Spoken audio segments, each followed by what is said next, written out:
Voy a hacer las respectivas presentaciones. Tenemos con nosotros al licenciado Marco Alcalá, que es coordinador del Departamento Técnico Pedagógico de la licenciatura en Ciencias de la Educación. También está mi estimado Franz Calizaya, que es docente de antropología y también colega, él es parte del departamento técnico.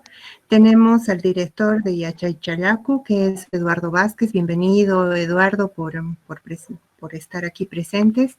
Y estamos también vamos a tener esta conversación con Cristóbal Ayaviri. Cristóbal es un muy antiguo, tan antiguo como yo, educador popular. Él tiene mucha experiencia en lo que es educación popular, ha estado trabajando en varios espacios antes de trabajar en el Ministerio de Educación como técnico, pero voy a ceder la palabra a Cristóbal para que nos hable un poquitito de su experiencia y iniciamos con esta videoconferencia, con este conversatorio que titula o que hemos denominado Cada espacio territorial es una trinchera educativa. Bienvenidos a todos, a todas. Entonces, te cedo la palabra, Cristóbal. Gracias, Eliana. Un saludo desde el corazón para todos ustedes, para todos los que están ahorita compartiendo este conversatorio. Agradecer a Eliana, además, por la invitación realizada. No te vemos. Pensé que estábamos sin micrófono. Por la invitación realizada para poder compartir un poco de la experiencia y algunas ideas que han ido surgiendo en el camino de este recorrido, donde hemos pasado por muchos espacios, ¿no? Y también con experiencias en el nivel generacional. Hemos trabajado con niños, niñas, adolescentes, jóvenes, adultos mayores, en el tema de género lo mismo, con hombres, con mujeres. Hemos trabajado, nuestra experiencia va más allá en una relación bastante estrecha que la vida misma nos los ha ido colocando, que es el trabajar con nuestros pueblos indígenas, de donde venimos además. Creo que hay ahí un primer elemento que tenemos que ir reconociendo, recuperando dentro de nosotros mismos, que es el de dónde venimos. Y cuando miramos nuestro árbol genealógico, vamos a ir encontrando que venimos de un pueblo indígena. Ustedes han debido escuchar que en ciertos procesos que se ha dado el año pasado, durante todos estos 15 años o 16 años que vivimos en el Estado plurinacional, han ido emergiendo muchas cosas nuevas, pero que no se han iniciado recién, sino que viene como producto de toda una lucha desde mucho más antes. Podríamos decir, desde los procesos iniciados con procesos colonizadores que se han ido generando, viene la lucha de reivindicación, viene la lucha de recuperación, viene la lucha de integración con un solo fin, con un solo objetivo, que es el de vivir completamente, armónicamente, relacionándonos entre todos en base al equilibrio, a la armonía, a esos principios que son legados de nuestros abuelos. Bien, me pareció interesante cuando Eliana me planteaba que deberíamos trabajar el tema desde el territorio y lo comunitario. Y es ahí donde me animé a aceptar, a compartir con ustedes todas estas experiencias y algunas ideas que tal vez van a chocar con el mundo académico, hasta con el mundo científico, pero que son parte de nosotros, porque aquí hay otro elemento que es importante también que hay que tomar en cuenta, como conclusión de todo este proceso de experiencia vivida. Todos hacemos ciencia, por si acaso, no hay pueblo que no haga ciencia, todos los pueblos hacen ciencia, y la ciencia te genera siempre conocimiento. Entonces, todos nuestros pueblos tienen conocimiento, por ende, también han hecho ciencia. Pues no hay pueblo que no haya hecho sino que no haya hecho ciencia, porque esa ciencia se refleja en los saberes y conocimientos que tiene todos los pueblos, tanto de aquí, de América Latina, Europa, Asia, etcétera, de todos los continentes.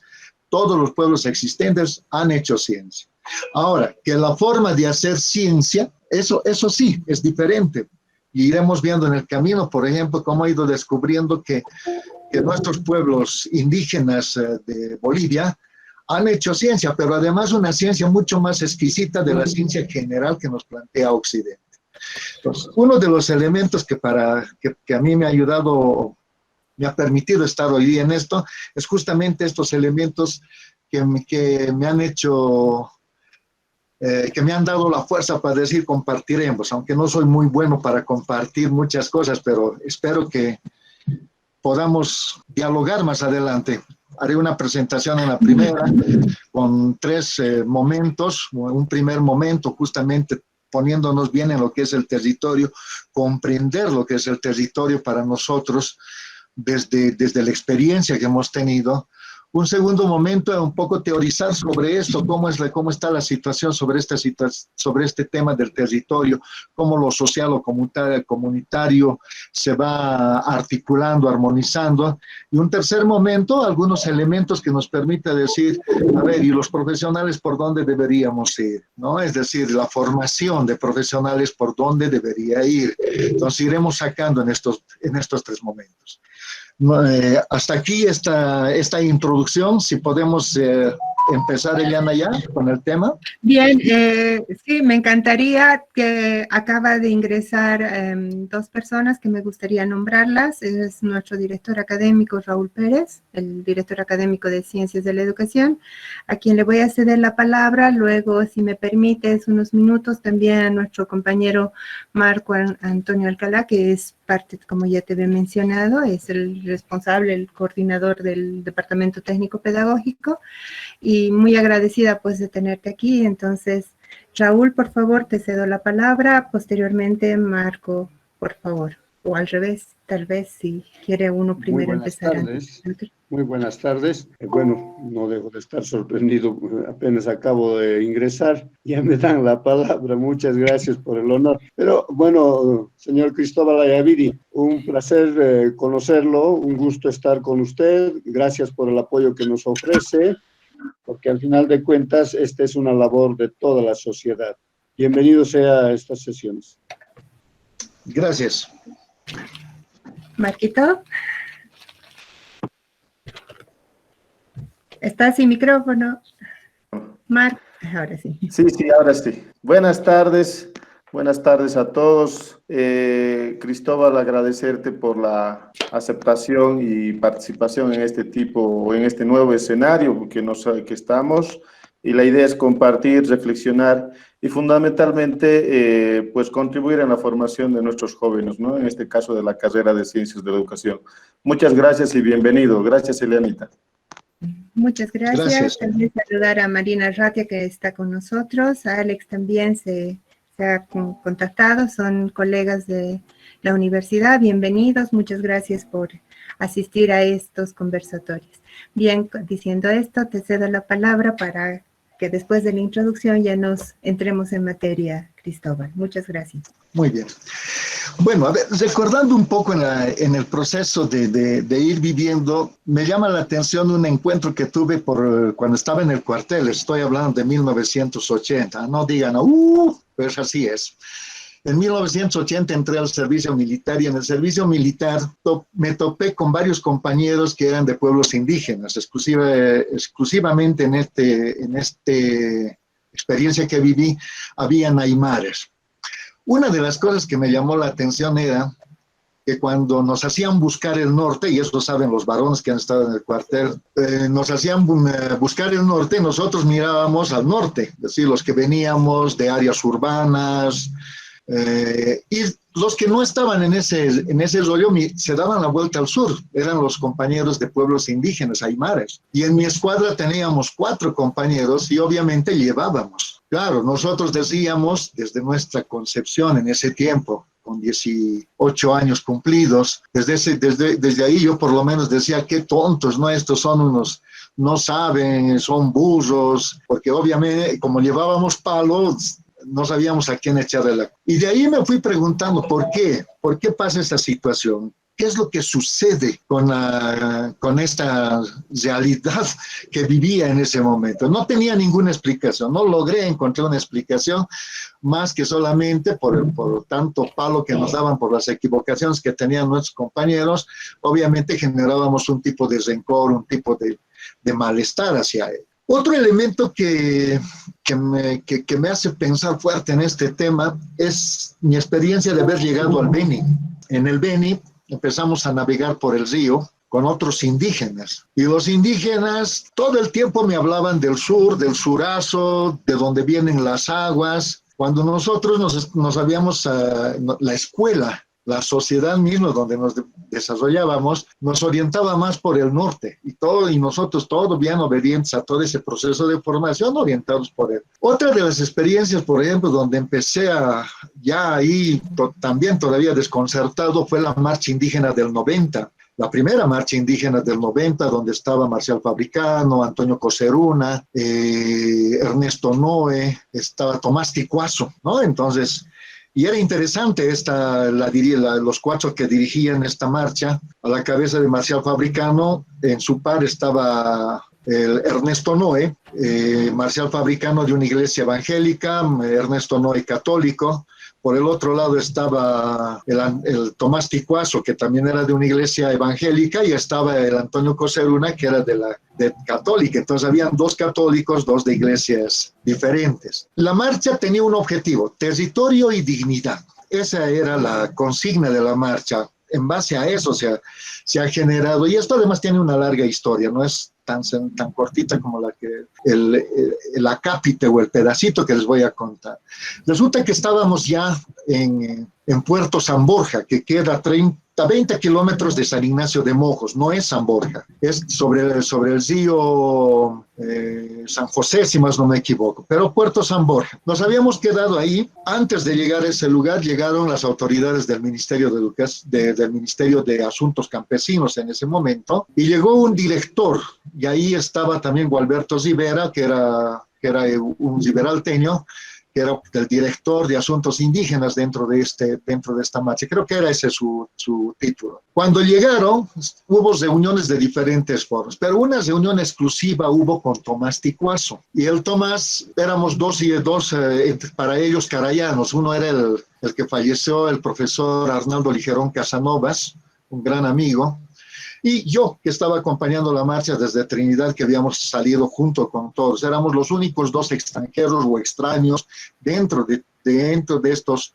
primeros 500 marchistas que había iniciado la marcha. Y como les decía, en Puerto San Borja, el director que venía del gobierno de entonces, estaba Jaime Paz Zamora como presidente, le pido una reunión exclusiva al Tomás Ticuazo. Y el Tomás Ticuazo me llama y me dice: Cristóbal, hermano, ayúdanos. Vení, no vas a hablar, solamente vas a escuchar. Después vamos a hablar. Bueno, siguiendo las consignas que ellos tenían, fuimos. Cuando presentó el director, la estrategia era desmovilizar la marcha, o mejor dicho, querían desmovilizar la marcha, y la estrategia era darle más territorio al pueblo sirio. Abren los mapas en una tronca grande, de por lo menos 4 metros de diámetro, una tronca, un árbol que ha sido cortado. Puso el mapa y estaba el Tomás al frente, a este otro lado, donde yo estoy, estaba el director, y le empieza a explicar al Tomás Ticuazo. Y le dice: Tomás, mira, te vamos a dar el doble de tu territorio. Aquí está el mapa, y empieza a mostrarle las características, todas. El Tomás, que estaba al otro lado, le dice: oiga, señor, yo no entiendo eso. Pero Tomás, ¿qué no entiendes?, le dice el director. Es que no entiendo su mapa, porque su mapa está mal. Y en ese momento se le prendió el foquito al director y le dijo al Tomás: ¿y cómo debería estar el mapa? Y el Tomás Ticuazo lo que agarra le da la vuelta total al mapa. Ahora sí, pues está bien, ahora explíqueme. Y yo, el extraño, cuando vi eso, dije: Tomás, te estás equivocando. Lo dije mentalmente, claro. Yo estaba formado, como muchos de nosotros, en ciertos patrones establecidos que la academia ha establecido, pero que además no es nuestra. Pero ahí ocurrió algo interesante: se le apagó el foquito al director, porque el director, en vez de darse la vuelta e irle a explicar al Tomás lo que estaba pasando, volvió a agarrar el mapa y lo dio la vuelta y le dijo: no, así es el mapa, Tomás, vos estás mal. No, así es el mapa. Le ponía el Tomás, y en un rato de esos discutieron sobre la posición del mapa, y al final se rompió las negociaciones. Entonces, yo me quedé contento, porque digo, pucha, si el Tomás hubiese entendido o el director le hubiese ido a explicar desde donde estaba mirando el Tomás, claro, todo hubiese pasado normal. Miren, estos elementos en ese momento eran incomprensibles para mí. Yo no podía entender cómo el Tomás no entendía lo que era el norte, porque los mapas que hacemos hoy en día están orientados por el norte, así sean de lotes, etcétera. Y yo en ese tiempo me alegré que no se hayan puesto de acuerdo, pero me alegré por el hecho de que no se suspendió la marcha y siguió la movilización. Pero esta situación, años más tarde, me dio a entender ya cómo era la cosa. Cuando empezamos a hablar ya con la construcción del currículo base en el Ministerio de Educación, cuando yo ya empecé a trabajar en el Ministerio de Educación, habían 30 sabios y sabias de los pueblos indígenas, de todos los pueblos, representando. Y ellos empezaban a hablar con una orientación totalmente a la nuestra. Entonces yo empecé a mirar eso y a recordar. Y empecé a recordar, claro, ¿qué es lo que estaban así? ¿Qué es lo que estaba haciendo Tomás? Tomás estaba mirando el mapa con orientación hacia arriba al sur. El director de la cartera de gobierno estaba mirando con la orientación normal, académica que tenemos todos, el norte. Entonces habían dos miradas totalmente diferentes dentro del territorio. Y eso hace una gran diferencia. Eso hace una gran diferencia, ¿por qué? Porque las características del territorio poniendo al sur al frente, no es lo mismo que mirarlo desde una posición del norte. Y aquí hago algunas aclaraciones para ir comprendiendo esto. Entonces, lo que yo aquí les tengo lo que es el globo. Van a disculpar, no manejo muy bien el lápiz ahorita virtual, pero intentaremos aprovechar de esta pizarra, de esto que nos da la tecnología. Tenemos aquí el globo terráqueo, y en la escuela siempre me han dicho que este globo se divide en dos hemisferios, el hemisferio norte y el hemisferio sur. Miren, en esa dimensión. Si nosotros lo ponemos desde la visión del Tomás Ticuazo, el globo tendría que ser así, el sur hacia arriba y el norte. Entonces ahí la discusión estábamos discutiendo desde esta situación y no desde esta. ¿Cuál es la diferencia en este caso cuando miramos el mapa? Y tiene que ver mucho. Tengo entendido que uno de nuestros compañeros es antropólogo por ahí, que nos va a ayudar tal vez nos puede ayudar hasta para comprender mejor esta situación. A ver, ¿qué sucede? Si nosotros nos basamos en la geofísica, que es una de las cosas que me llevó a investigar este tema, me encontré ahí con un señor Coriolis, un investigador biólogo, que estaba haciendo su investigación en el Océano Pacífico. Y él lo que estaba buscando era el comportamiento de las aguas marinas. Entonces, si nosotros tenemos nuestro continente de esta forma, él estaba trabajando en el Océano Pacífico, en este sector. Al trabajar en este sector, él encontró un fenómeno que ocurría en ese momento. Resulta que las aguas del Pacífico, cuando estaba por encima de la línea del Ecuador, las corrientes marinas giraban en este sentido. Y las corrientes marinas en el hemisferio sur giraban en el otro sentido. Y uno dice, ¿qué tiene que ver esto con esto? Tiene que ver mucho. Porque el tema, si nosotros empezamos a mirar que en el hemisferio norte las corrientes giran así, vamos a encontrarnos, por ejemplo, con muchos elementos que tienen este nivel de orientación. Y en el sur, al lado contrario, que tiene este nivel de orientación. Entonces, ¿qué tendrá que ver esto? Si el territorio funciona así, y ahí hay que escuchar a nuestros pueblos indígenas cuando ellos dicen que hay energías. Nuestros pueblos indígenas son energéticos, por si acaso. Y ellos dicen que la energía está como esto, en el hemisferio sur. Gira contrario a las agujas del reloj. Y lo mismo sucede arriba, que la energía positiva está como esto en el hemisferio norte. Y la energía negativa aquí gira pues a este otro lado. Y en cambio, la energía negativa en el hemisferio sur gira al otro lado, contrariamente, al lado de las agujas del reloj, de los que todavía mantenemos con horero y minutero. Entonces, este hecho muestra cómo está organizado nuestro territorio. Y aquí podemos encontrar que las energías, por ejemplo, que hacen que se achate el globo, en el hemisferio sur están orientadas hacia ese lado y en el hemisferio norte jalan para su lado. Entonces, en cada territorio, en cada hemisferio, las cosas son diferentes. ¿Cómo afecta esto en el desarrollo social o en la vida social? Y ahí recurro a nuestros compañeros antropólogos, cuando ellos nos dicen, o la base es bien interesante, cuando se les pregunta cómo se organiza una cultura, cómo se organiza un pueblo, de dónde surge su cosmovisión y todo eso. Entonces, si la respuesta es clara y nos dice parte del territorio. Entonces, toda cultura se funda en función del territorio. Entonces, ¿cómo es el territorio? De esa forma organiza también la sociedad, se organizan las sociedades, se organizan los pueblos, etc. Si partimos de eso, que también lo dicen los sociólogos, y empezamos a mirar a nuestros pueblos, y no solamente a nuestros pueblos, a nosotros mismos, en un compartir, en un cumpleaños, en un preste, en una fiesta, cuando nos servimos nuestros licores, ¿por dónde servimos? O en una farsa de viernes, ¿por dónde servimos? Siempre contrarias a las agujas del reloj, ¿no ve? Contrarias.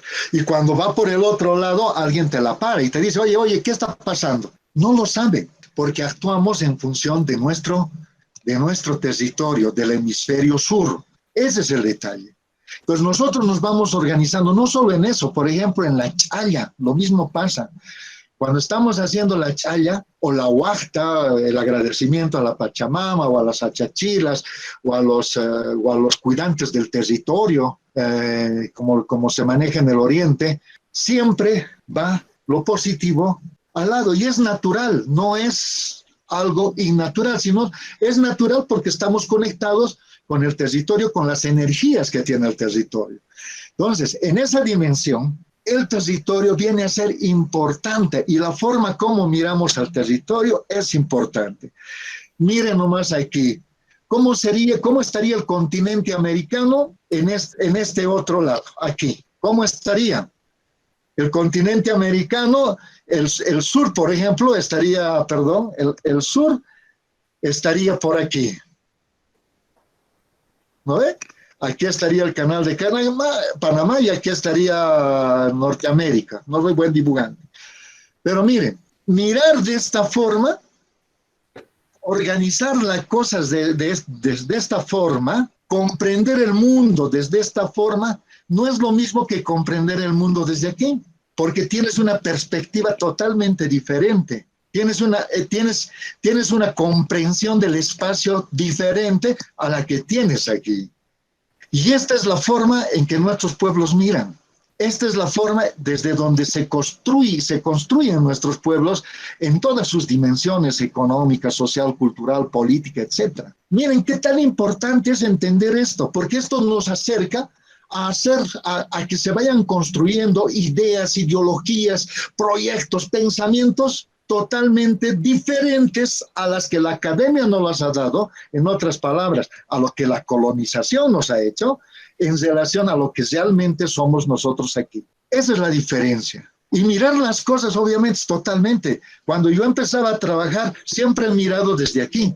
Cuando estaba en la marcha indígena, yo le he cuestionado al Tomás Ticuazo desde esta visión, pero el Tomás Ticuazo estaba mirando desde esta otra, que más adelante empecé a comprender que la situación había sido totalmente distinta, que el ignorante no era el Tomás Ticuazo, sino que el ignorante era yo junto con la autoridad de gobierno de ese entonces.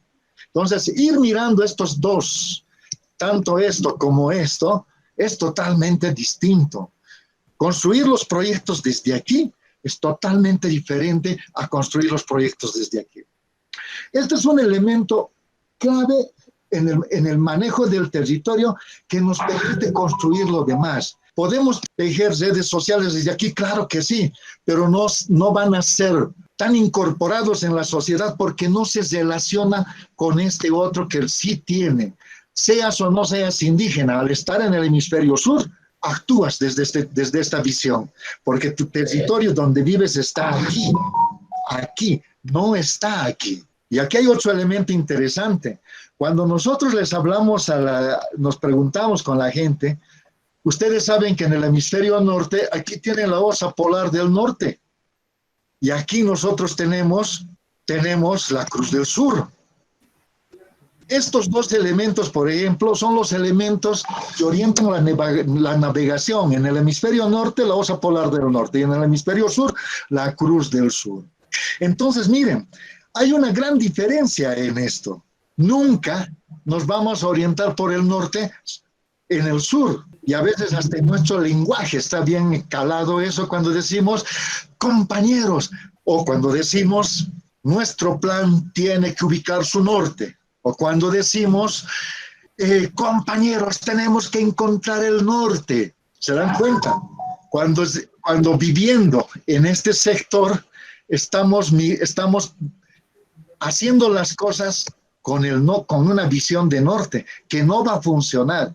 Y es ahí donde tal vez hay muchos de los fracasos de proyectos que hemos tenido a lo largo de la historia, que se han ido implementando, como en muchos que yo he trabajado, que ahora comprendo que esta situación, pues si lo hubiésemos hecho desde esta otra mirada, hubiesen tenido mayor sentido y hubiésemos tenido mayores logros que mirándolos desde aquí.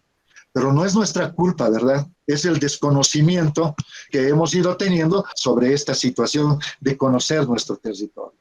Y eso automáticamente implica, miren, sería interesante que vean la película con Agar de los Postales de Copacabana, película boliviana. Bueno, la película en sí, medio cursi, pero hay algunas imágenes por detrás que son bien bellas. Hay una imagen, si alguno lo ha visto, puedes recordar conmigo, hay una imagen donde hacen la chaya del hotel. Bueno, hay todo un preámbulo para llegar a ese lugar, pero lo importante es que hay un lugar donde están haciendo la chaya, la inauguración del hotel. En ese espacio, el dueño del hotel contrata al cura y contrata al yatiri, al mejor yatiri de Copacabana. Los dos empiezan el cura empieza con la bendición y el yatiri con el saumerío. ¿Saben? Ambos van en este sentido.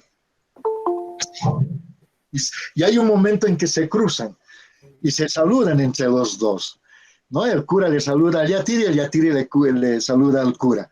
Pero aquí lo que hay que ver es cómo se mueve cada uno. El cura se mueve al lado de las agujas del reloj, el yatiri al otro lado. ¿Se dan cuenta? ¿Qué tiene que ver eso? En los procesos de colonización, ustedes saben que de aquí, del hemisferio norte, está pues aquí todo lo que es Europa, y de aquí viene la colonización al sur, del norte al sur. Claro, y todos los patrones con su energía positiva como es esto, lo traen hacia nosotros. Y los curas obviamente van a hacer este proceso. Esto van a utilizar para moverse. Se van a mover de esta forma y en esa forma hacen su bendición. En cambio, nuestro yatiri hace de esta forma, porque lo está haciendo en función del territorio. Él de un territorio que no es suyo, sino en el territorio con una visión colonial que viene del norte. ¿Se dan cuenta? Esos elementos son los que a veces no hemos ido mirando en nuestros procesos, ya sea de formación, de trabajo, etc.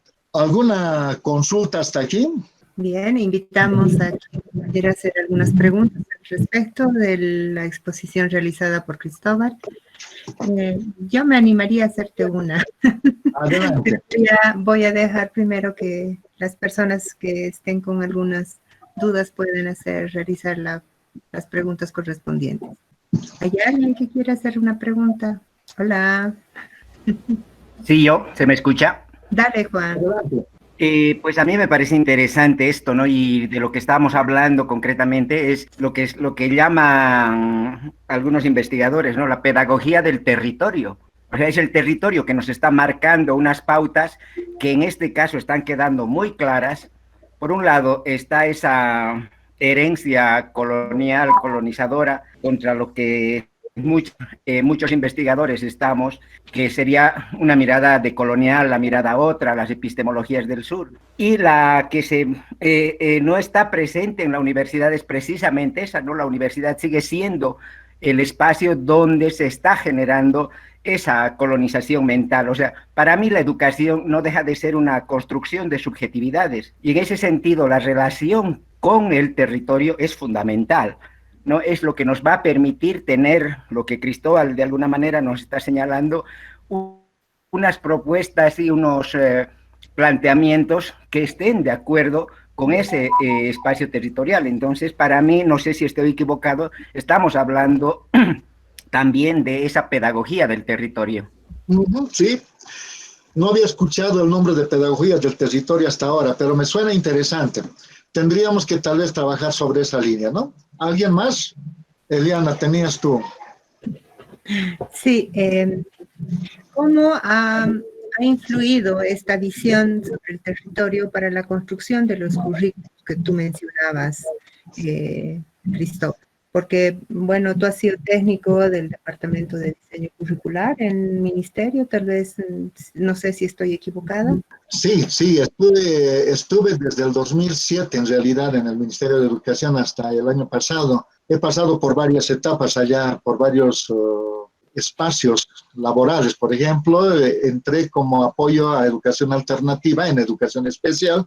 Después estuve a cargo de lo que es el tema de Madre Tierra y por último lo que es la educación primaria para ir fortaleciendo todo lo que tiene que ser. Tal vez iremos mirando un poquito esto para que se pueda comprender también cómo se va construyendo eso. Y ahí también podremos hacer algunas aclaraciones, porque el modelo educativo comunitario productivo que ha manejado el gobierno anterior, y además que no es un tema del ministerio o de técnicos del ministerio que estaban en ese tiempo, sino es que ha sido una construcción con diferentes actores, maestros, maestras, pueblos indígenas, en diferentes eventos donde nos mostraban los elementos claves de cómo debería ser nuestro sistema educativo y también nuestra organización curricular. Bien, tal vez Marcos, Alex, creo que están con preguntas. ¿Marcos? Sí, tal vez me podría animar yo a preguntar, un poco aprovechando la experiencia, estas perspectivas tanto del sur y del norte, de manera concreta, esto, ¿cómo podría o tendría que traducirse en el tema curricular? ¿Es más un planteamiento contradictorio o es más bien complementario o es de ambas, digamos, ¿no? Porque pareciera que son lógicas totalmente diferentes? ¿Y cómo se traduce esto en la construcción de una propuesta curricular? Y más aún, parecía interesante todo el material y toda esta perspectiva del modelo educativo sociocomunitario, que ahorita está, digamos, ahí en statu quo, pero ha sido últimamente bastante rechazada, cuestionada por uno de los agentes fundamentales de la educación, como son los profesores. Entonces, y está en cuestión, y justamente es cuestión de perspectiva, creo, desde mi punto de vista. ¿Por qué? Porque pareciera que nomás nuestra escuela, lo que nos han enseñado de niños y todo aquello, es nomás desde esta perspectiva de valorar lo científico, lo occidental, y es el discurso básicamente que se va, digamos, profundizando o sosteniendo desde lo que es el magisterio, ¿no? Entonces, desde su experiencia y todo este trayecto que él tiene, ¿cuál sería, digamos, cómo mira hacia adelante, si avanza o no avanza esta perspectiva del modelo educativo sociocomunitario productivo, o al final pareciera nomás que va a tener muchas dificultades y vamos a volver a discutir y analizar en otra propuesta, ¿no? Bueno, a ver, hay varios elementos que en la siguiente parte iremos aclarando y ahí ustedes más bien tendrían que responderse en esta dimensión si es o no es viable lo que se ha ido planteando. Voy a compartir con ustedes que no es solamente por si acaso el tema del territorio como lo he planteado, sino tiene que ver con algo más. Es decir, esa es una parte de lo que tenemos que ver y comprender para poder entender el proceso que se ha ido desarrollando. A ver, trataré de, en esta segunda parte, mirar un poco desde lo pedagógico lo que se ha ido haciendo, ¿no? Sí, bueno, estamos ya a 45 minutos de haber iniciado, entonces estamos, yo creo, a tiempo. A ver, esto para un poco que vayamos viendo cómo ha sido generado desde esa visión y algunas voy a complementar en esta. Esto es del 2009. Es una copia que la tengo guardada, pero que es la primera que se ha trabajado con los curriculistas dentro del Ministerio de Educación. Yo la mantengo tal como se ha presentado en ese tiempo por temas de documentación histórica, que sería esta diapositiva, porque hay documentos que han escrito sobre esto, pero todavía no con la misma claridad como tiene la diapositiva. Ustedes juzgarán. A ver, vayamos bien. Aquí lo que vamos viendo es, miren, hace rato decía en la pizarra que en el sur nos manejamos fuertemente con la Cruz del Sur. Y no somos el único pueblo, por si acaso. Los guaraníes manejan la Cruz del Sur. Para los guaraníes, por ejemplo, la Cruz del Sur no es nada más que la patita del pío. ¿Qué es el pío? El ñandú o el suri, como que se conoce por estos lados. Entonces, es la pata, es una constelación mucho más grande, pero la Cruz del Sur viene a ser la pata.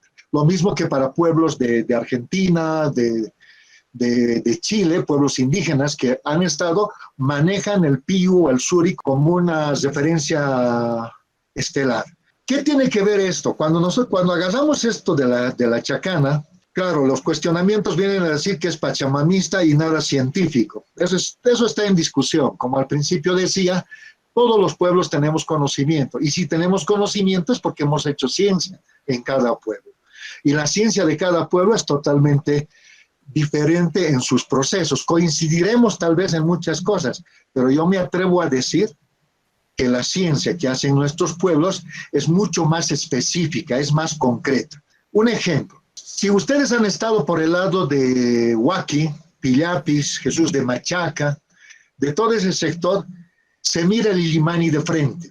Y ahí ahí se maneja, pocos manejan ahora, yo lo aprendí de un compañero cuando yo trabajaba en el Z Corpa, en Jesús de Machaca, es decir, en Corpa mismo, un compañero que le decíamos el Ocaña, que era el maestro de telares, él me enseñó a mirar lo que es el Illimani. Pero cuando decía, para el tiempo de mejor siembra y la producción sea de alto rendimiento, el sol debe salir por el medio del Illimani.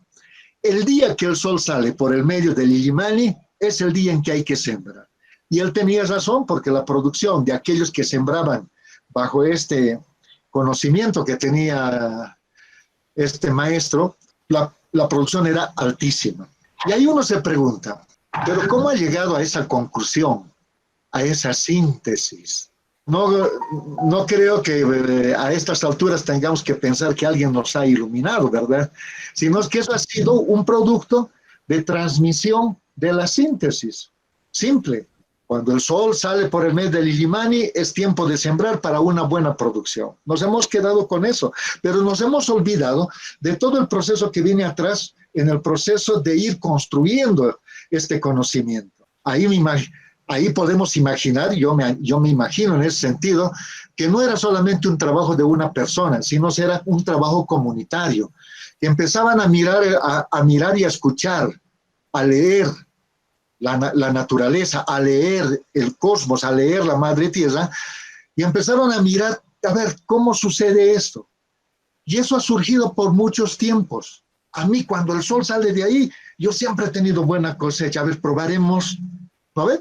Si nosotros nos vamos dando cuenta, todos los elementos de la investigación científica se van cumpliendo también con los pueblos. Tal vez no en el mismo orden, en la misma forma, las formas cambiarán, pero hay todo un proceso de ir observando, comparando, discutiendo, analizando hasta llegar a la conclusión y que se convierta en lo común. Cuando el sol sale por el medio del Illimani, es hora de sembrar para tener buena cosecha. Pero ¿qué me dicen de los otros pueblos? ¿Esto servirá a los otros pueblos que están al otro lado, Carretera Oruro, por ejemplo? No, pues no les va a servir, ¿se dan cuenta? El conocimiento científico, desde mi perspectiva, corresponde a un territorio mucho más pequeño, no generalizado, como se hace con la ciencia académica o la ciencia occidental, donde se generaliza, ¿no? Se generaliza como que fuesen leyes para todo el mundo. Entonces, en ese sentido, creo que hay que hacer la diferencia. Todos los pueblos han hecho ciencia, por eso hay conocimiento propio de cada pueblo. Ese es un elemento. ¿Cómo se ha ido construyendo ahora aquí en el modelo sociocomunitario productivo? Que tendríamos que haber agarrado todas las universidades también, porque el modelo socioproductivo, de acuerdo con la ley 070, no solamente se establece para el subsistema de educación regular, sino es para el de alternativa y es para el de superior. Miren, pero antes quería compartir esto. Miren, aquí dice Munaña, que es Aymara, está en Aymara esto, por si acaso. El Muñaña, que tiene que ver con valores, principios, sentimientos, fuerza de voluntad, cariños, no es simplemente cariño, amor, no es una traducción lineal, sino más bien tiene que ver mucho en relación de cada término se utiliza en relación de los momentos de diálogo que se tiene. Lo mismo aquí el yati, que es saber, conocimientos. El uraña, que aquí está como producción, pero el uraña no es solamente producción, sino también es administración, tiene que ver con la capacidad administrativa. El atiña tiene que ver con el poder político, con las decisiones, con la toma de rumbo de la comunidad, etc. Entonces, miren, los 4 elementos también se han relacionado, y esto lo hemos ido descubriendo cuando estábamos haciendo esta diapositiva con los compañeros, decían, mira, la Bolivia que ha sido planificada para el Estado, una Bolivia nueva, tenía que ver también con esto. El Munaña, que tiene que ver con valores, principios, sentimientos, etcétera, la Bolivia democrática, del Plan Nacional de Desarrollo que se ha presentado en un principio. El Yati, saber, conocimiento, la Bolivia digna, porque el conocimiento, el saber, la salud, etcétera, te hace digno. La Bolivia, la luraña, que es la producción, la Bolivia productiva. El atiña, que es la Bolivia soberana, la capacidad de decidir. Siempre hemos tenido estos 3, pero nos ha faltado siempre este cuarto. Ese es un elemento, es una coincidencia, no creo. Detrás de esto han debido estar nuestros hermanos indígenas orientando para que esto vaya haciendo. En el caso de la organización curricular, lo hemos generado desde esta situación. Hay algunas cosas que han cambiado en el camino. Como les digo, les estoy mostrando la primera diapositiva que se ha hecho sobre este tema. Tenemos el ser, lo mismo que hace rato, el saber, el hacer y el decidir, que tiene que ver con lo anterior, con el Munaña, con el Yatiña, con el Uraña y con el Atiña. Los 4. ¿Por qué estas 4 dimensiones? Hay otros enfoques, hay otras corrientes que hablan de más dimensiones. Hablan de 8, de 6, de 7. Pero en el caso de nuestros pueblos, esto se reduce a estas 4 dimensiones que debe tener cada persona. Su ser, su saber, su hacer y su capacidad de decidir. Esa es la persona dentro de nuestros pueblos. Ese es el si diríamos en Aymara. Entonces aquí tenemos esto, una persona que debe desarrollarse por igual en estas 4 dimensiones, no solamente en el tema del saber como ciertas corrientes educativas se han ido concentrando en esto, o no solamente en el hacer como otras, o en estas 2, saber hacer, y en la historia de la educación vamos a encontrar muchas, como las experiencias de las iglesias, de la Iglesia Católica, que han ido incorporando estos 2 y estos 2, pero no los 3. En algún caso se ha ido dando los 3, como en el caso, por ejemplo, del Zeta Corpa, que en su filosofía van planteándose esto, pero nadie se ocupaba de esta otra parte, de la tiña. Cuando tú empiezas a organizar desde la filosofía y desde la cosmovisión de nuestros pueblos, tendrías que organizar siempre en 4 o en 2. Aquí el elemento clave no es solamente el tema del territorio, pero en el territorio también se juegan unos principios. Esos principios tienen que ver con la paridad, con la complementariedad. Por ejemplo, la dualidad y la paridad son claves en la cosmovisión de nuestros pueblos. Todo se organiza de esta forma o en 2, a chica arriba, a chica abajo, ¿vale? Entonces, siempre hay su par, es decir, ¿por qué? Porque en la madre tierra, todos los seres vivos tienen su par, chacha, Warmi. Para la visión de nuestros pueblos no existe el uno solamente, sino siempre existe el 2, el complemento. Es tan interesante esto que nuestros abuelos, cuando miraban el cielo, no hacían como los del norte, mirar las estrellas, y con las estrellas armaban las constelaciones. Cuando nuestros abuelos miraban el cielo, miraban también las estrellas, pero también los cuerpos o figuras que producían las estrellas en la sombra, en lo oscuro. Es decir, una mirada complementaria, no solamente mirar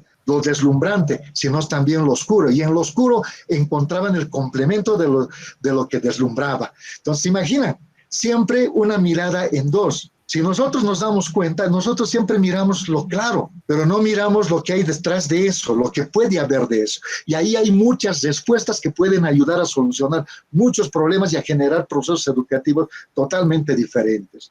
Entonces, miren, por eso el modelo educativo organiza en estas 4 dimensiones lo que debe hacer. Y ahí está su objetivo holístico, que debería ser para todos. ¿Cómo debería ser el ser humano en el ser, en el saber, en el hacer y en el decidir? Cuando yo planifico mi clase, yo tengo que preguntarme, ¿qué debo desarrollar? Miren, no qué debo enseñar, sino qué debo desarrollar en el estudiante. Y ahí mi respuesta es, debo desarrollar su ser, su saber, su hacer y su decidir. Pero ¿para qué desarrollas eso? Automáticamente viene la pregunta. En la historia de la educación encontramos esto, que se ha planteado el Estado, el vivir bien en comunidad. Entonces, ¿qué deberíamos hacer nosotros? Desarrollar una persona para que viva bien en comunidad. Ahí, por ejemplo, recuerden que ahora mismo pregúntense ustedes mismos y pregunten a sus compañeros, a la familia, ¿para qué estudias?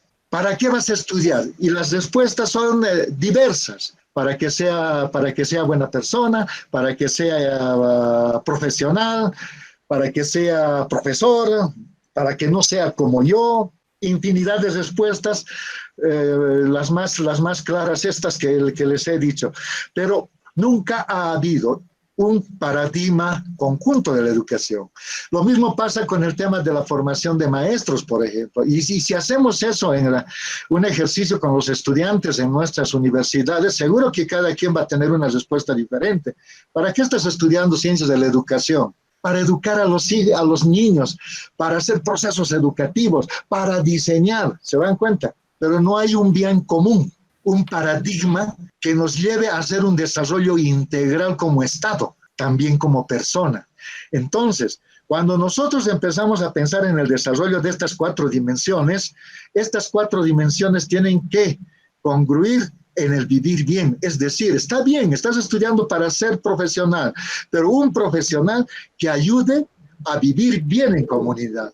Un profesional que investigue para que podamos vivir bien en comunidad. Un profesional, ¿se dan cuenta? No hay como se dice, no, estoy estudiando abogado, ¿para qué? Para ganar plata. No hay, sino es la visión del paradigma, el vivir bien en comunidad, nos orienta a todos a decir cómo debería ser.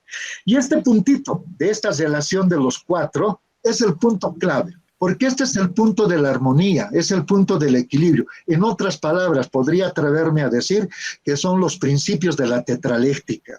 Porque estamos hablando como principio la armonía, el equilibrio, la complementariedad de todo esto, la reciprocidad de todo esto, de cómo la persona debería manejarse en esta dimensión.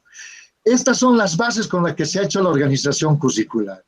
Pero entre el ser y el saber, aquí se genera un cuadrante, y en este cuadrante o en este espacio que queramos mirarlo, vamos a encontrar ahí lo que le hemos denominado un campo, 4 campos, y uno de los campos entre la relación del ser espiritual con el saber científico está el campo de cosmos y pensamiento, que tiene que ver con nuestra cosmovisión, con nuestra forma de pensar, con nuestra forma de comprender el mundo, con nuestra forma de entender el territorio.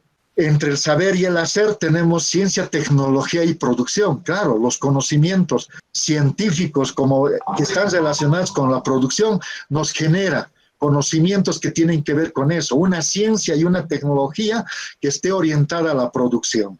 Pero a una producción no pues en el éter, sino en el territorio. Entre el hacer y el decidir está el campo de vida, tierra, territorio.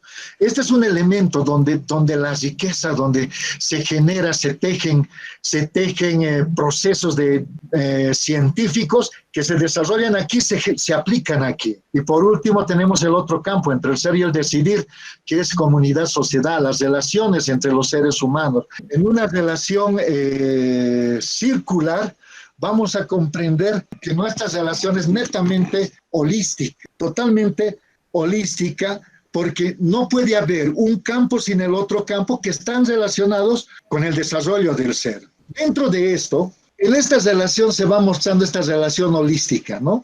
Donde no se puede trabajar cosmos y pensamiento sin tomar en cuenta ciencia y tecnología, vida, territorio y comunidad y sociedad. Y aquí hemos tenido un elemento que es bastante interesante. Cuando se organizaron los contenidos curriculares, y ojalá no cometamos ese error en este proceso que están trabajando ustedes, de ir tal vez mirando una reconstrucción de lo que es del currículo en ciencia de la educación, nosotros cometimos el error, pero eso por presión de que las materias, entre comillas, o las áreas curriculares también se han empezado a disgregar de esta forma. ¿Qué en cosmos y pensamiento? ¿Qué en ciencia y tecnología? ¿Qué en vida, territorio? ¿Qué en comunidad y sociedad?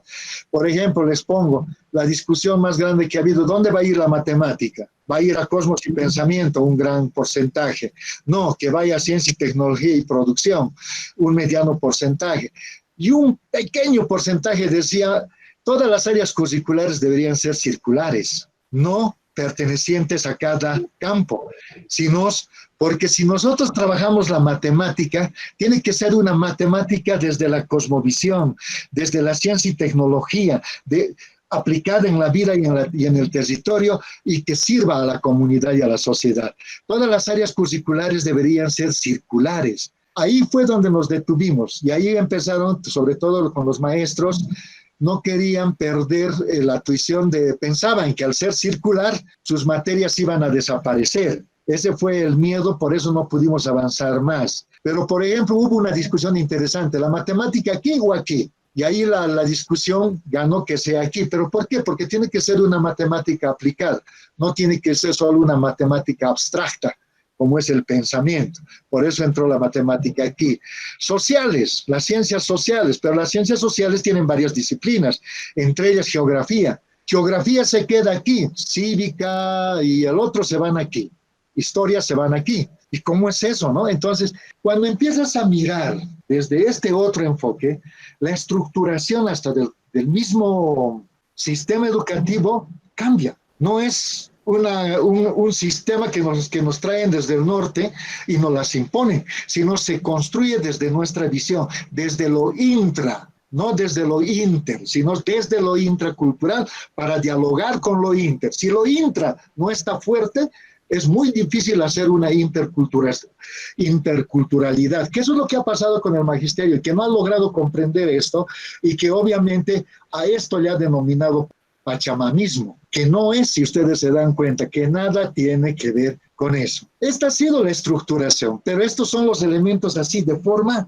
netamente holístico y circular desde nuestra visión. Se ha manejado en los anteriores currículos lo que son las tangenciales, pero aquí en el modelo, no solamente de nosotros, sino de muchos procesos y los educadores populares que son más antiguos que nosotros han debido ver cómo unimos la teoría y la práctica. Para el caso de la educación popular, la teoría y la práctica se unía con un proceso metodológico, que era acción, reflexión, acción, que eso nos permitía. Pero en el modelo educativo se agarra ese elemento y se parte práctica, teoría, valoración, producción. Se incorpora, o mejor dicho, de la acción, reflexión, la reflexión se divide en dos, en lo que es la parte de la teoría y la parte de la valoración o de reflexión misma. Pues esos dos elementos se separan dentro de la metodología del modelo. Pero otro elemento que nos ayuda, que no solamente es la metodología, empiezan a ser estos ejes articuladores. El eje articulador llega a tener cuerpo en la medida que la vayas manejando y comprendiendo adecuadamente. Por ejemplo, de 45 ejes que deberían incorporarse, se han resumido en estos 4. El primer eje articulador es educación para la intraculturalidad, interculturalidad y plurilingüismo.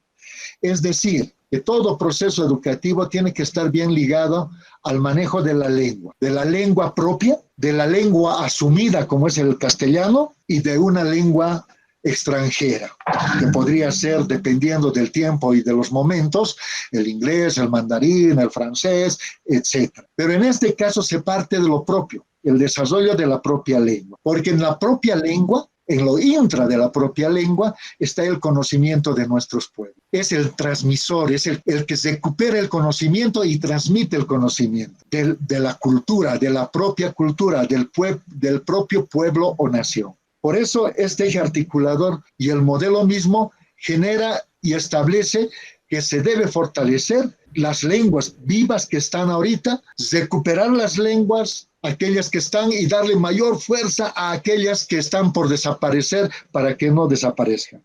Porque cuando desaparece la lengua, también desaparece la ciencia, es decir, el conocimiento. El otro eje articulador es educación en valores sociocomunitarios. Y aquí es bien claro, sociocomunitarios. Esos valores que yo me atreví a decir que son los principios de la tetraléctica, como el de la reciprocidad, la complementariedad, la armonía, el equilibrio, claves para que una comunidad pueda convivir en armonía. Es decir, no tendríamos que mirarnos mal si nosotros comprendemos al otro como parte de nosotros, complementariamente a nosotros. Entonces, hay una visión y una forma de relacionarse totalmente distinta, que todos aquellos que venimos de los pueblos indígenas lo sabemos, no lo podemos comprender todavía, pero en muchos casos lo aplicamos. El otro elemento es educación en convivencia con la madre tierra y salud comunitaria. Aquí dice naturaleza, pero es con la madre tierra. Posteriormente se ha ido modificando eso. En este eje articulador, por ejemplo, está el reconocimiento de que todo tiene vida, hasta las piedras, y que las piedras también tienen vida. Y que este eje está el reconocimiento que hasta las piedras nos dicen, nos hablan, todos nos hablan, y nosotros les hablamos y les escuchamos. El martes de carnaval o el mismo carnaval no es nada más que la fiesta de la vida, porque es el tiempo en que te relacionas. No es como ahora, ¿no? La borrachera, la farra, no es la visión carnavalera que nos han traído desde Occidente, sino es aquel reconocimiento de la vida, es darle gracias a la tierra, es darle gracias al auto, al celular, a la computadora, al datashop, a la casa, a las herramientas que tenemos en nuestro taller para producir, a nuestros libros que nos han ayudado a ampliar nuestro conocimiento. Es agradecerle a la vida por todo eso que nos ha ido rodeando, que nos ha dado, y que también nosotros debemos ser agradecidos con ellos. Entonces, la fiesta del carnaval, por ejemplo, es un resumen de la fiesta de la vida. No es como se ha ido planteando o como en algún momento se ha folclorizado, si quieren, este tema. Hay que ir recuperando. Por ejemplo, aquí, cuando estás hablando de riesgos, gestión de riesgos, se me viene a la cabeza eso, resulta que en lo académico que viene de Occidente, ¿qué te dice? Desde las mismas Naciones Unidas, de sus organismos de socorro, etcétera, de atención temprana a los desastres naturales provocados por fenómenos naturales o antrópicos, a esos desastres que se provoca la pérdida de vidas, la prioridad es la vida, así se plantea, pero la vida del ser humano. No importa los otros seres. Desde nuestra cosmovisión, desde el enfoque de que todo tiene vida, desde nuestros pueblos, no puedes dejar al otro, a tu hermano, porque el chapi, la gallina, la oveja, la llama, todos ellos, el sol, el cerro, el río, la piedra, todos son hermanos. Todos somos hermanos en la madre tierra. Y aquí entramos en un elemento que es importante. No son los recursos naturales. ¿No ves? Decimos, ay, los recursos naturales, alegremente. Eso tiene que cambiar. Cambia totalmente la convicción y la comprensión de todo eso. No son nuestros recursos naturales, son los recursos naturales de la madre tierra. ¿Se dan cuenta? Hay una diferencia. Y cuando te planteas en gestión de riesgos, salvar vidas, también tienes que plantearte salvar la vida de esos hermanos. No solamente la vida de forma egoísta del ser humano. Entonces, la concepción de lo que es la gestión de riesgos desde nuestro enfoque, desde el enfoque de la madre tierra, va más allá de lo que solamente se reduce al ser humano desde el enfoque occidente. Esos son los elementos. El otro eje articulador es educación para la producción. Tiene que haber producción. La producción es clave. Nuestro país se tiene que desarrollar por lo que produce, no por lo que vende materia prima, sino por cómo le da valor agregado a esa materia prima. Pero esa producción no puede estar aislado del otro eje articulador, que es vivir en armonía con la madre tierra, con valores sociocomunitarios de respeto, de armonía y equilibrio, desde nuestros conocimientos complementados con los conocimientos de los otros, que es lo intra complementado con lo inter. ¿Se dan cuenta? Es decir, hay otra visión. Bien, Cristóbal, estamos a 18:15, tenemos 15 minutos más, tal vez podríamos abrir a preguntas, hay varias personas que están solicitando Adelante. preguntar, entonces voy a ceder la palabra a Mónica Olmos, que ha solicitado por el chat. Gracias, Elianita, un saludo cordial a todos, Cristóbal, un gusto poder escucharlo. Mire, yo quiero aprovechar que usted está tan empapado de este tema para salirme un poquito del tópico que está desarrollando y preguntarle qué estudios de impacto se tienen a la fecha, tomando en cuenta que ya son 7 años de aplicación de la Ley 070. ¿Usted conoce sobre las evaluaciones que se han ido haciendo? ¿Cuáles son los resultados? ¿Qué se ve en relación a toda esta filosofía y todo este enfoque epistemológico que usted está planteando? ¿Qué efecto, cómo ha sido apropiado en el niño, en el adolescente, en el joven, en el bachiller? ¿Y cómo andamos de ahí en términos de poder achicar esa brecha que todos sabemos existe entre el perfil del bachiller y el perfil del ingresante a la universidad bajo este enfoque de la Ley 070? Por favor, háblenos del impacto de la ley. Gracias. A ver, yo creo que aquí hay que partir desde nosotros mismos. Yo como educador, como pedagogo y maestro, que he estado en todos estos procesos, la aplicación del modelo empieza el 2014, a solicitud de las diferentes organizaciones sociales, magisterios, etc. Y se empieza a aplicar con las debilidades que se tiene de interiorizar lo que realmente es el modelo en el marco que les he ido presentando. Desde el 2014 al 2017 son 3 años, al 19 son 5 años. Dentro de eso se han generado procesos paralelos de formación de maestros para que el maestro vaya aplicando lo que es el tema a través del Propocom, que ha sido una estrategia masiva de fortalecer y mejorar la calidad profesional del maestro en función de esta filosofía también, de estos paradigmas que nos hemos planteado dentro del modelo educativo. Si nosotros nos ponemos, el 2014 se ha iniciado con el primer año de escolaridad, en realidad en todos los 3 niveles de educación regular, inicial, primaria y secundaria. En este momento, el que se ha iniciado en ese año, podríamos decir el fruto de la ley, estaría ahorita en qué año de escolaridad.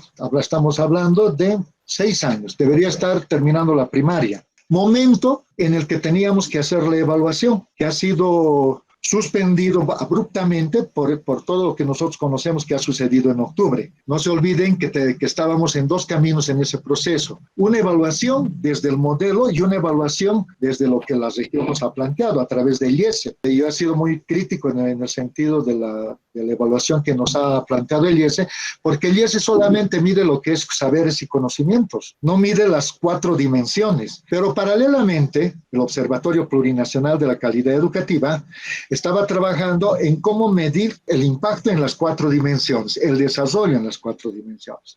Y nos hemos quedado a medias. Ahí solamente podremos tener intuitivamente algunos elementos para decir cuál fue ese impacto. Primero, que hay una gran diferencia en relación a lo que se hacía. Aquí trabajamos 4 dimensiones, no estamos enfocados en lo que es solamente el saber y el conocimiento, sino tiene que ver con el tipo de persona que va a terminar la primaria, va a terminar la secundaria, va a ser el bachiller.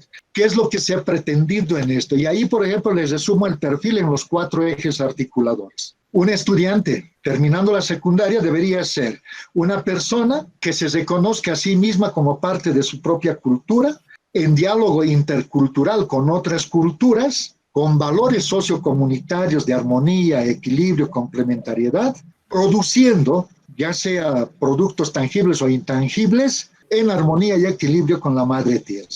Pues miren, ese es lo que se perseguía para que podamos tener.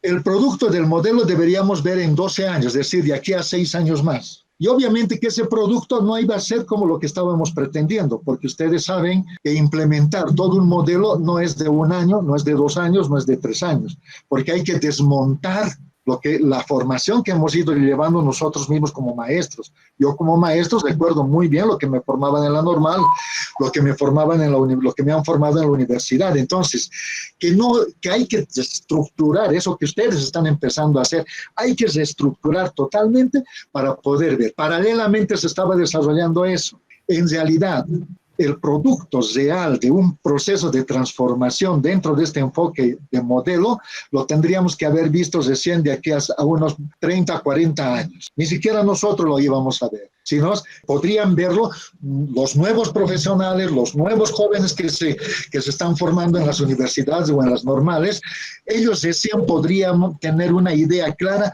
de cómo el modelo se ha ido generando. Veamos nomás Irlanda, cuántos años de implementación de su modelo tienen para poder conseguir lo que ahora están difundiendo. Nosotros estábamos yendo por ese mismo camino. ¿Qué ha pasado? Está truncado ese proceso.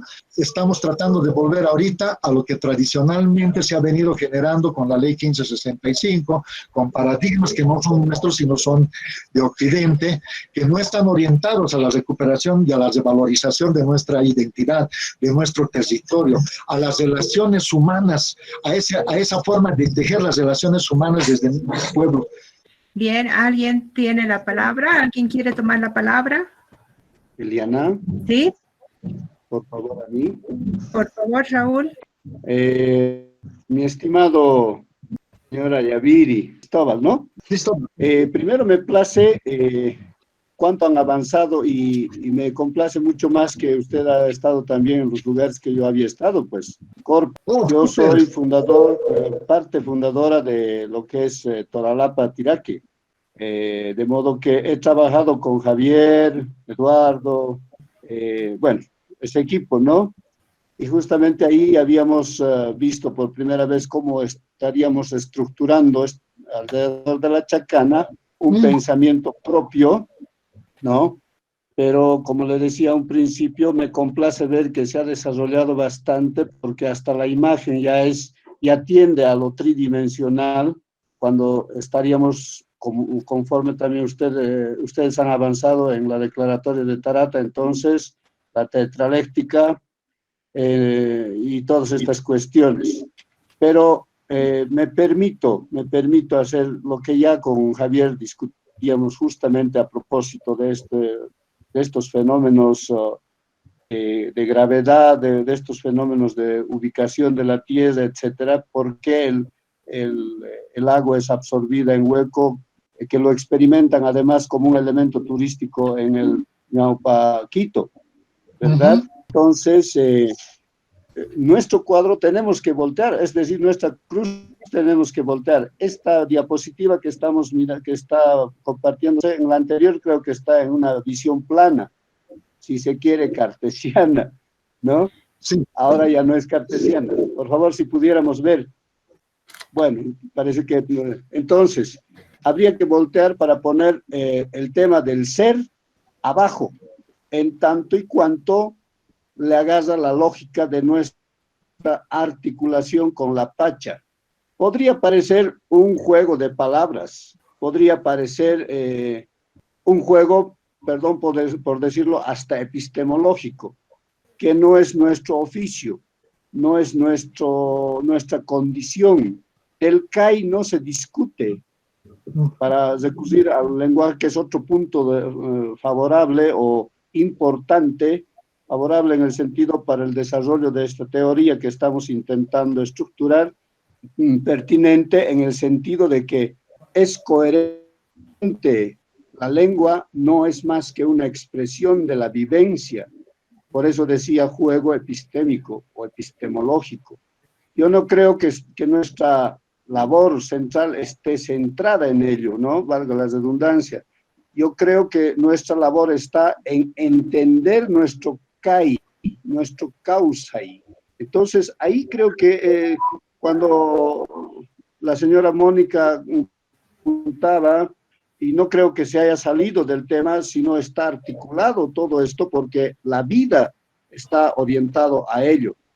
Entonces, el punto de inflexión al que quiero aludir es ese momento de entrada de los bachilleres a la universidad o a una instancia superior, o la frustración a qué se debe o cómo se mide, etcétera.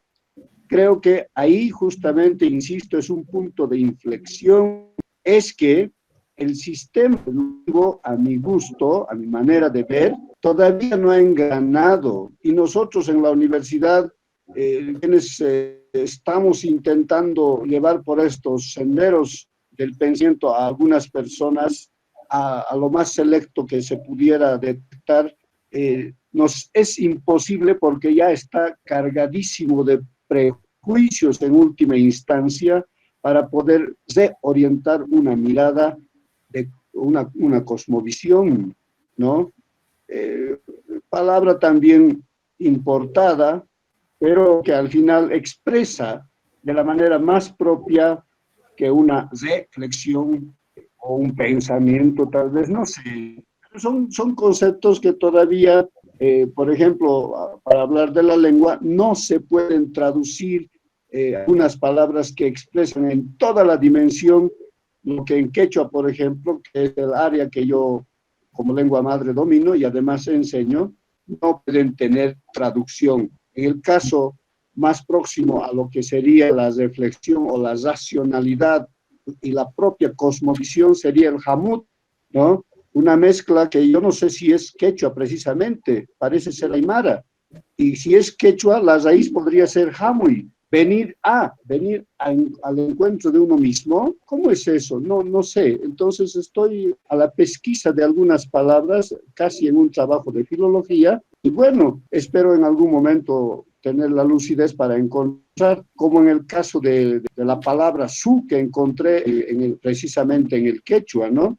El su, que lo podemos encontrar, por favor, en la palabra supay. ¿Qué significa la palabra pay? Es él, ella. Ahí está el ser, ahí está el verbo, ahí está el concepto central de lo que es nuestro pensamiento. Pay. No está en nosotros, no está en el noca, ni siquiera está en el ham, en el tú. Está el objeto que es analizado, porque esa es la existencia.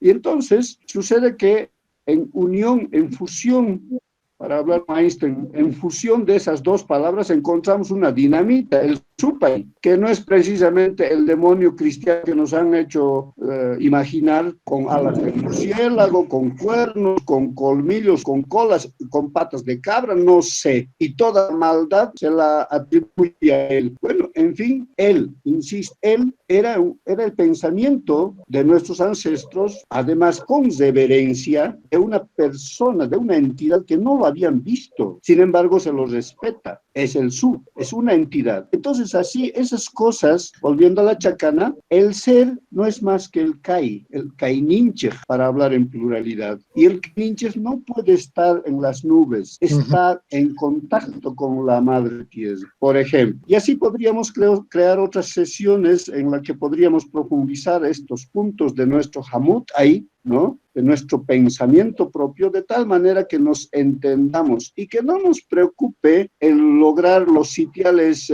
más elevados en los rankings de calificación de la modernidad, que nos interese más bien encontrarnos como personas, como humanidad, en qué medida estamos consolidando nuestra naturaleza humana, nuestra solidaridad, nuestras formas de ayudarnos, de vivir en comunidad, ¿no? Eso debería interesarnos, más que encontrar el 100% de la nota en clases, qué sé yo, no sé. Perdón por lo altisonante de mi razonamiento.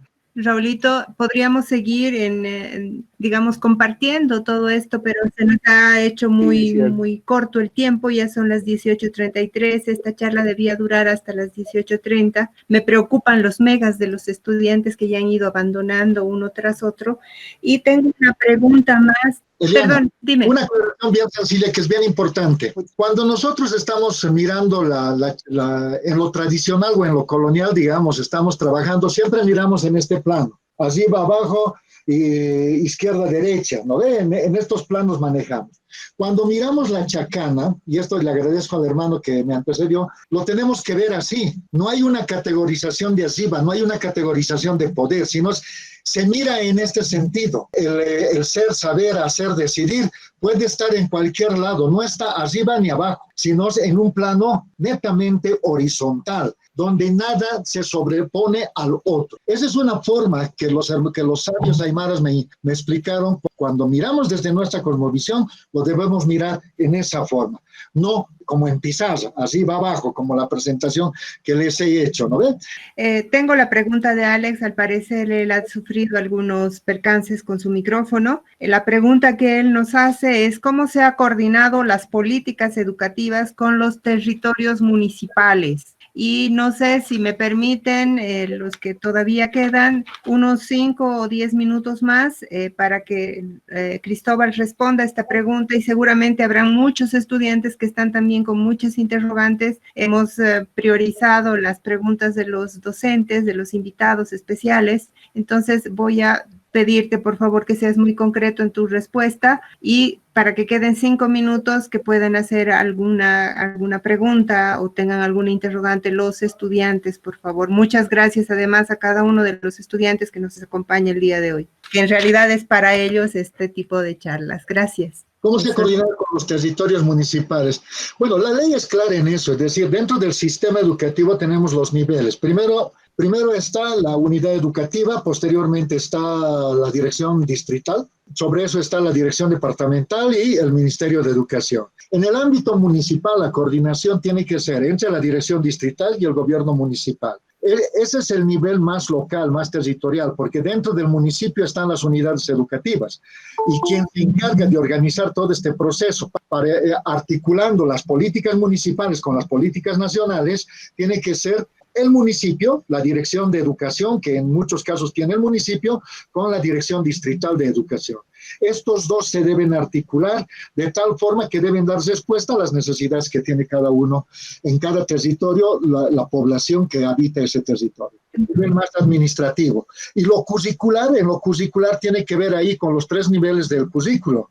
El currículo base, el currículo regionalizado, en el currículo diversificado congruyen todos los demás currículos. Es decir, el nivel nacional estaría por el currículo base, que ese es el currículo que articula todas las necesidades de Estado, como Estado, dentro de su diversidad de naciones, pueblos, económica, social, etc. Está después de eso el currículo regionalizado que establece específicamente a los pueblos indígenas o naciones indígenas. Cada pueblo y nación indígena tiene su propio currículo. Estamos hablando del currículo base, que es a nivel nacional, que podríamos decir este base es el currículo intercultural. Y el currículo regionalizado, el intracultural, porque viene de la propia currícula, mejor dicho, viene de lo intra, del mismo pueblo, de lo de adentro del pueblo que quiere que se desarrolle.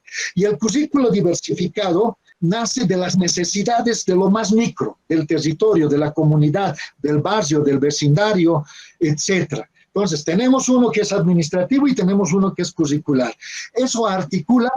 Todo eso se articula en el territorio municipal. Wow. No sé si con esto te has respondido, Alex, y si hay alguna pregunta de alguno de los estudiantes, les solicito por favor que lo hagan ahora, tal vez los estudiantes de EIB o los estudiantes de las diferentes materias de ciencias de la educación. Sí, buenas noches o buenas tardes. Quería agradecer por la charla de hoy a ambos docentes. Soy un estudiante de la materia de formación docente. En cuanto a lo que he estado avanzando, me han surgido ciertas preguntas y de alguna forma quiero relacionarlo con la pedagogía que mencionó Juan, de cómo se conciben los profesionales como trabajadores o como educadores y cómo nos concibe el Estado en esta mecánica que mencionó también el licenciado Cristóbal, de arriba hacia abajo. Además, es notorio que la educación está como entre los últimos números para invertir en el país. Y ya 6 años, como mencionaba, aún se ve la diferencia en cuanto a la transición de los estudiantes del colegio hacia la universidad. Quería compartir esas preguntas un poco en esta charla. Creo que tiene algo que ver un poco con nuestra formación. Gracias, Romina. Muy amable. Justamente quería terminar con esto de cómo deberíamos ser nosotros los profesionales. Primero deberíamos agarrar la chacana. No puedo regresar a la página anterior, a la presentación, a la diapositiva anterior. Así se debería ver la Cruz del Sur, es decir, no hay arriba y abajo. Esta es la forma en que deberíamos verla. Si la vemos de esta forma, nosotros tendríamos que trabajar, por decirte, el profesional en ciencias de la educación, ¿cómo debería ser? Y aquí hay que tomar en cuenta 3 ámbitos que quería compartir con ustedes de alguna reflexión que hice en algún momento, que tenemos 3 ámbitos en el ámbito de la educación. Uno es el educador o el maestro, que está directamente relacionado con el que se desarrolla procesos educativos. Pero el maestro no necesariamente tiene que ser pedagogo. Y el pedagogo es un nivel, no es un nivel, sino es otro nivel de profesional que es el que articula, el que diseña las formas de cómo el educador debería orientar los procesos educativos. El educador o el maestro tiene que ser netamente especialista en metodologías, independientemente de cualquier modelo. Debería estar preparado para crear modelos, para crear estrategias, para diseñar estrategias. Debería ser un investigador en ese campo de la didáctica, de la metodología. El pedagogo debería estar especializado más en el campo de cómo diseñar los procesos educativos para que el maestro lo vaya desarrollando, pero recogiendo lo que el cientista de la educación ha recogido de la sociedad. El cientista de la educación tiene que ser alguien que esté en la comunidad, no puede estar separado de la comunidad, no puede mirar a la comunidad como objeto de estudio, sino tiene que estar inmerso en la comunidad y ser parte de la comunidad, porque desde lo intra se puede comprender mejor las cosas, no desde desde afuera, sino desde adentro de la comunidad, desde adentro de las relaciones sociales donde se teje, siendo parte de ella misma. Cuando el cientista de la educación recoge esto, es el insumo que el pedagogo tiene para diseñar los procesos pedagógicos y es el maestro quien los aplica directamente. Que una persona pueda hacer los 3, claro que sí, también, si no es aquí de separar las cosas, pero hay que tener estas diferencias que son claves, porque resulta que cuando yo conozco una carrera donde te estaban formando para cientista de la educación y te estaban enseñando a hacer letritas para enseñar a niños. No, pues si yo voy a ser cientista de la educación, tengo que munirme de las herramientas que tienen que ver con cómo me incorporo en la comunidad, cómo recupero la información de la comunidad, cómo recupero las necesidades, cómo recupero las potencialidades, cómo hago eso. Y aquí quiero hacer un paréntesis así cortito. Siempre nos han enseñado en las universidades y en todo lado a trabajar sobre problemas. Basta, hay que romper con eso. La vida no está solo de problemas, está también de potencialidades, está también de necesidades. Nunca vamos a la comunidad para hacer una investigación sobre cuáles son las potencialidades y cómo podemos desarrollarnos desde la comunidad y la comunidad desarrollarse para vivir bien. Pero siempre vamos a identificar problemas. Eso nos han enseñado en las universidades y eso no está bien. Tenemos que trabajar en esos otros elementos más para realmente ser capaces de proyectar o de hacer proyectos que respondan a las realidades. Ese es uno de los elementos que tiene que ver. El segundo tiene que ver con el saber.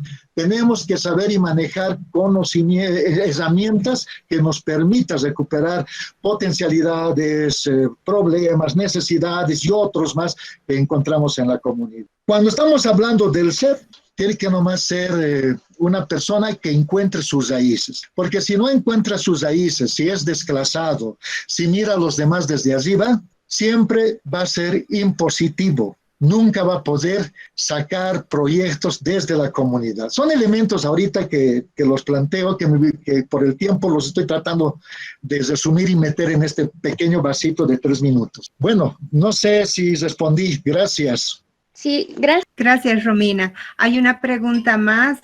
Voy a dar la palabra a Mario Lara, por favor. Mario, tienes la palabra. Gracias. Bien, está Mario Lara, por favor, te escuchamos. Buenas noches. Bien, más que pregunta, yo tal vez es un cuestionamiento que me hago a mí mismo. Bien, considero que ha sido muy claro, tal vez en ciertas partes, ¿no? Yo creo que si hablamos de lo que es la nueva ley de educación que estamos aplicando, que has hecho la explicación a detalle, pienso que teóricamente creo que está bien manejado, muy bien fundamentado. Lo que tal vez nos ha faltado a muchos profesionales, como lo indica, es ponerlo en práctica al 100%, como realmente detallan los objetivos, todo lo que tiene, está bien planteado. Sin embargo, yo creo que nos ha faltado manejar lo que es la práctica. Si bien muchos maestros, muchos pedagogos han dicho que esta ley educativa del sociocomunitario productivo ha sido, digamos, deficiente, que no funciona, considero que no es tanto así. ¿Por qué? Porque no hemos tal vez profundizado, no hemos aplicado, seguimos todavía enmarcándonos en la educación que simplemente un profesional lo elaboraba, lo enseñaba y tenía que aplicarlo. Sin embargo, considero que muchos maestros, sin embargo, han hecho esquemas, han hecho teoría de que simplemente tiene que aplicarse y ya está diseñado. Muchos maestros han dado tal vez a fortalecer, a desarrollar nuevas estrategias, metodologías de acuerdo al planteamiento que también se realiza a nivel nacional, ¿no? Entonces yo considero de que tal vez estas charlas que estamos haciendo es importante, ¿no? Para que de alguna otra forma abramos también la mente de los maestros, de los mismos profesionales pedagogos en educación, que no simplemente ir a o sea, enseñar o ser educador es ir al aula, decir unas cuantas palabras, enseñar y listo y ya fui. Aunque también hay que considerar de que hay maestros pedagogos que hacen eso, hasta en la universidad. Yo lo pasé por esa experiencia. Muchos vienen a dar sus clases, empiezan a explicar todo aquello, pero sin embargo no se enfocan lo que realmente dice estos pilares, estos articuladores que nos guían hasta a dónde tenemos que llegar. Entonces simplemente tal vez por parte esas explicaciones y como más también buscar, ¿no? Nuevas metodologías, nuevas estrategias. Creo que con esto hemos concluido el día de hoy. Son las 18:49. Nos hemos extendido casi 20 minutos. Agradezco a cada uno de ustedes, principalmente a Cristóbal, por su buena voluntad, por regalarnos estos minutos que son tan valiosos en estos tiempos. Y agradecer también a todos los que han participado como parte del grupo que está escuchando a Cristóbal, a los estudiantes que han participado también. Muchas gracias. No sé si Raúl o Marco tienen algo para ir cerrando ya, algunas palabras para cerrar este encuentro. Muchas gracias nuevamente, Cristóbal. Agradezco infinitamente tu buena voluntad, agradezco toda la explicación que nos has dado y hasta pronto, pues será en otra oportunidad que podríamos hacer este ejercicio que tú dices, tal vez una nueva videoconferencia donde se puedan solamente hacer este proceso de conversación que va de ida y vuelta en función de todo esto que tú has comentado. Con mucho gusto, a disposición de ustedes. Bueno, eso sería todo. Muchas gracias y hasta pronto.